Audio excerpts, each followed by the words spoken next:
Oi, eu sou o Felipe e a Bíblia Sagrada diz que aquele que se deitar com um homem como se fosse mulher é uma abominação. Mas também diz que você não pode comer frutos do mar, aparar a barba, usar roupas de tecidos diferentes, que você tem que isolar mulheres menstruadas, te obriga a transar com a mulher do seu irmão se ele morrer e até cortar a mão de mulheres que pegaram nos testículos de um homem enquanto ele brigava com o seu marido, o que possivelmente é a lei mais específica da Bíblia. Eu sei que você já esbarrou nesse argumento pela internet, mas também deve ter percebido que ficou faltando alguma coisa. Faltou explicar essas leis. Os textos do Antigo e do Novo Testamento estão repletos de comandos, leis e todo tipo de ordem maluca. E quando acontece essa comparação, os debatedores se debruçam demais em tentar explicar o que os autores dessas leis tinham em mente quando proibiram, ou não, a homossexualidade, mas não se debruçam para explicar por que Deus ia ficar puto se você comesse camarão.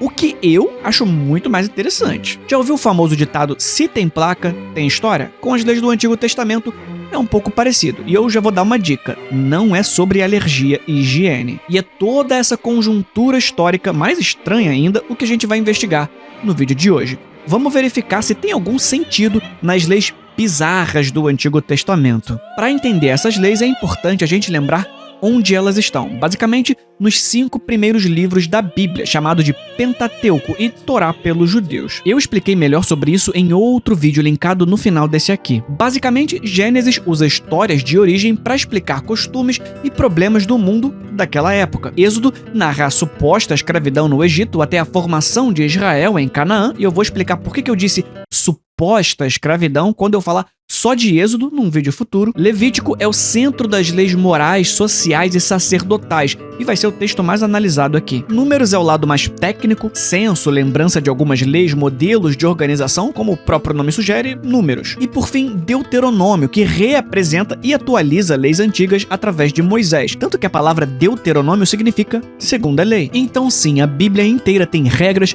mas aqui eu não tô falando de sugestões ou conselhos, eu tô falando de lei mesmo, o estabelecimento de uma regra que prevê consequências em caso de descumprimento. Por exemplo, tem até lei trabalhista na Bíblia. Em Levítico 19, no versículo 13, Deus exige que o patrão não trate mal o funcionário e nem atrase o seu salário. Tá aí um pecado que o pessoal esquece de cobrar. Anota aí e manda essa pro teu chefe. E essa lei é repetida em Deuteronômio 24, versículos 14 e 15. Como eu disse, isso vai acontecer algumas vezes. A lei aparece em Levítico e aparece de novo em Deuteronômio, às vezes com alguma mudança ou correção, é claro.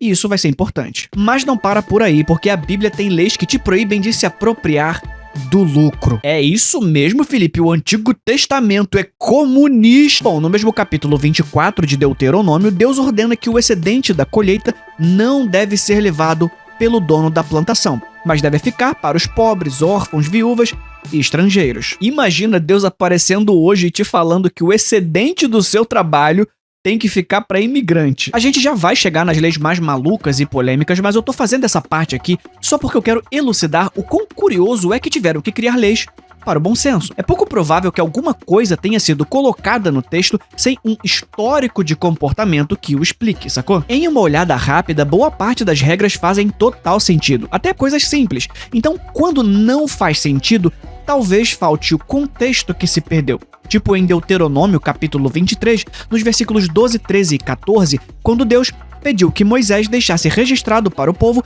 que se eles fossem cagar, deveriam levar uma pá para enterrar as suas necessidades, já que Deus poderia passar por lá e não queria pisar em bosta. Aliás, no mesmo capítulo 19 de Levítico que eu tinha citado, onde Deus fala sobre deixar o excedente das plantações para os necessitados, Deus precisa avisar, basicamente, e não pode dar rodo em cego e não pode xingar o surdo. No versículo 14, Deus instrui: não amaldiçoem o surdo, nem ponham pedra de tropeço à frente do cego, mas tema o seu Deus. Eu sou o Senhor. Levítico ganhou a forma que a gente conhece durante e logo depois do exílio babilônico. Nessa época, uma comunidade pequena e sem rei precisava se afirmar como povo de um Deus justo, enquanto sofria inúmeras injustiças. Então, os sacerdotes juntaram culto e ética em leis que mandavam proteger órfãos, estrangeiros, pobres, cegos, surdos e outros vulneráveis. Essas regras também serviam para unir o povo e marcar sua identidade. Com isso em mente, fica mais fácil de entender algumas leis esquisitíssimas. Para além do bom senso, tem umas leis que são bem estranhas, pelo menos se olharmos com os olhos do futuro. Ainda no mesmo capítulo 19 de Levítico, sim, o mesmo texto sobre caridade, tem umas regras que parecem meio perdidas ali. Não pode cortar cabelo e fazer tatuagem. Por exemplo, no versículo 27 diz: não cortem o cabelo dos lados da cabeça, nem aparem as pontas da barba. Esse é um texto que costuma ser trazido com frequência. Caridade e higiene são fáceis de explicar, mas e dicas de moda? Isso fica mais fácil de entender quando você lê o versículo seguinte, que diz: não façam cortes em seus corpos por causa dos mortos, que algumas igrejas evangélicas adoram traduzir como não faça tatuagem. Só que claramente não tem nada a ver com isso. Traduzir como tatuagem no sentido atual não é uma tradução possível, isso é uma falsificação do texto. E o versículo que fala sobre cortar cabelo e aparar a barba estar colado no que fala sobre fazer cortes em nome dos mortos não é uma coincidência. Pode até parecer esquisito, mas é perfeito para o entendimento. Só que, como sempre, para entender a gente precisa de contexto. E o contexto aqui é que os judeus originalmente eram politeístas. E o Antigo Testamento tem resquícios disso. Não apenas segundo a própria mitologia judaica, Abraão, o pai fundador do judaísmo, era politeísta antes de ser chamado. Mas o próprio texto tem alguns sinais de edição que apontam para isso também na vida real. Deuteronômio 16:21 proíbe continuar construindo altares para Asherá, que era como se fosse uma esposa de Deus. Ainda em Deuteronômio, no capítulo 32, versículos 8 e 9, conta que Deus, aqui chamado de o Altíssimo, distribui a terra para os povos e que, estranhamente, a herança que Deus deu a si mesmo era a descendência de Jacó, que no caso era Israel. Mas nos manuscritos do Mar Morto encontramos a variante textual onde diz que o Elion, que é esse Altíssimo, distribui as terras para os seus filhos. Sim, os filhos de Deus. E que Israel era a herança de Yahweh.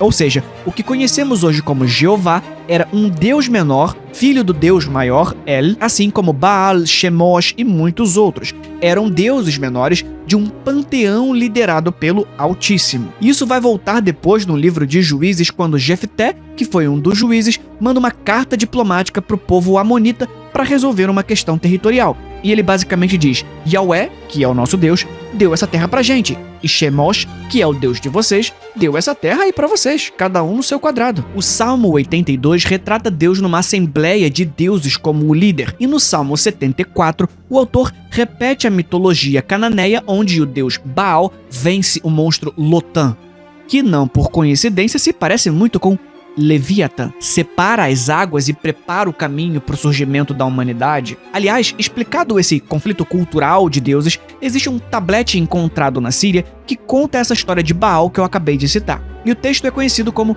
o ciclo de Baal. A propósito, Baal significa basicamente senhor mesmo, tipo Adonai. Basicamente, depois de vencer Yam, que era a representação do mar, Baal é morto e devorado por Mot, o deus do submundo, e El, o chefe do panteão de deuses, e que mais tarde seria trazido para a religião judaica, misturado com Yahweh, mas isso também fica para outro vídeo. Sofrendo em luto, se veste com trapilhos, joga pó da terra sobre a própria cabeça, corta sua pele de tristeza, além de raspar suas costeletas e barba, porque essas eram as práticas comuns de demonstração de tristeza dos fenícios, amonitas e outros povos de Canaã. Um enlutado queria tornar a dor e a depressão que só existiam em sua mente em sinais visíveis. Um homem sem barba era desonrado. O corpo ferido avisava a todos que aquela pessoa sofria. Tanto que quando essa lei é repetida em Deuteronômio, capítulo 14, começa assim: Moisés disse ao povo: vocês são filhos do Senhor nosso Deus, que no texto original é o Yahweh. Portanto,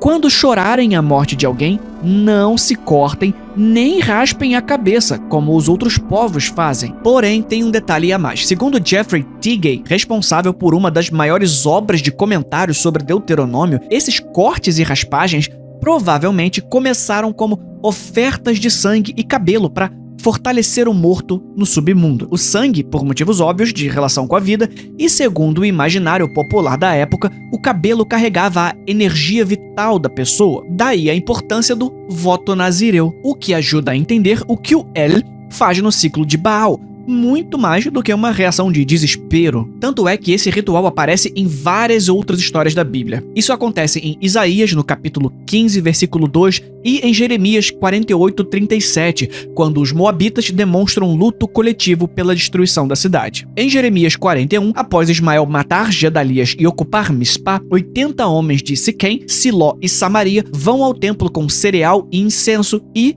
com as barbas raspadas, roupas rasgadas e cortes no corpo, em luto pela morte do líder. Então, estabelecemos duas coisas. Primeiro, que quem diz que a Bíblia proíbe tatuagem tá mentindo pra você. Segundo, que basicamente boa parte das leis pode ser resumida em não faça os rituais daqueles povos. Nós somos outro povo agora. Ou se preferir, eu sei que todo mundo tá fazendo isso, filho, mas você não é todo mundo. E aí, em Deuteronômio, capítulo 25, nos versículos 11 e 12, você encontra a seguinte lei. Quando dois homens estiverem lutando, a esposa de um deles não deve chegar e agarrar o membro do outro, a fim de ajudar o marido. Não tenham dó nem piedade.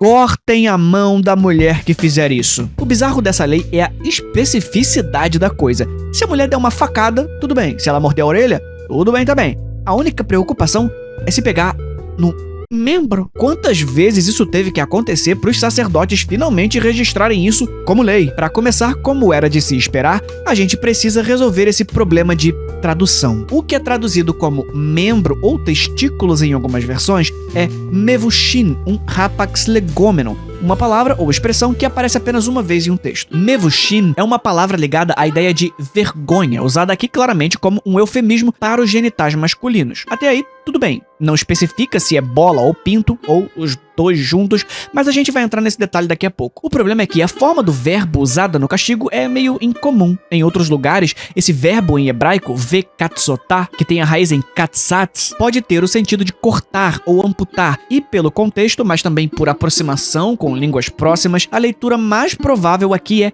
cortar fora, remover. Enquanto isso, a palavra kaf costuma significar palma da mão, e pode ter sido escolhida só para especificar a mão com mais precisão, ou para evitar uma repetição, ou uma metáfora. No vídeo onde eu expliquei por que a Bíblia é uma bagunça, eu comentei por que boa parte das leis da Torá parecem ser cópias de outros códigos de lei das proximidades, como o Código de Hammurabi. E aqui tem algo parecido. Existe um caso similar nas leis assírias médias, uma coleção de textos legais escritos em acádio, encontrados na cidade de Assur. Uma mulher que esmaga o testículo de um homem numa briga recebe como punição a mutilação de um dedo. E claro, até aqui já dá pra você imaginar qual a função dessa lei. Além da vergonha pública de pegar no saco de outro homem, ainda mais em público, risco de dano aos testículos significa risco de dano à fertilidade. Em Deuteronômio mesmo, a fertilidade aparece ligada às bênçãos e maldições de Deus. Só ele pode ter controle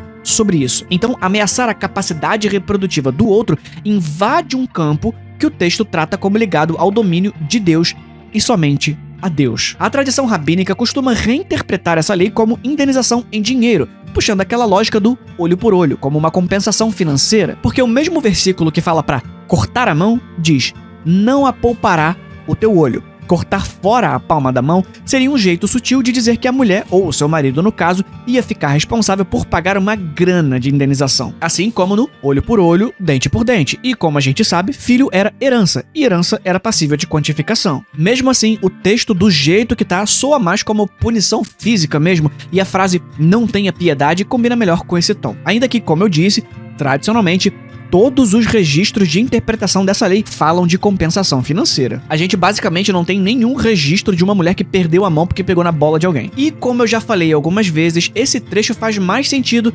quando você lê junto com as leis logo antes e depois. Porque ainda em Deuteronômio 25, alguns versículos antes dessa história de cortar a mão de mulher que pegar no saco do outro, é estabelecida a lei do levirato, que não contente em ser uma das leis mais bizarras da Bíblia, também carrega a solução mais esquisita para um problema que não deveria existir. Se o irmão do seu marido morto não quiser te comer, você deve tirar o sapato do pé dele, cuspir na cara dele e dizer: A tua família é descalça. Mas claro, para entender essa lei bizarra da Bíblia e outras, você vai ter que se inscrever e assistir o próximo vídeo. Então, a gente se vê na próxima. Fui.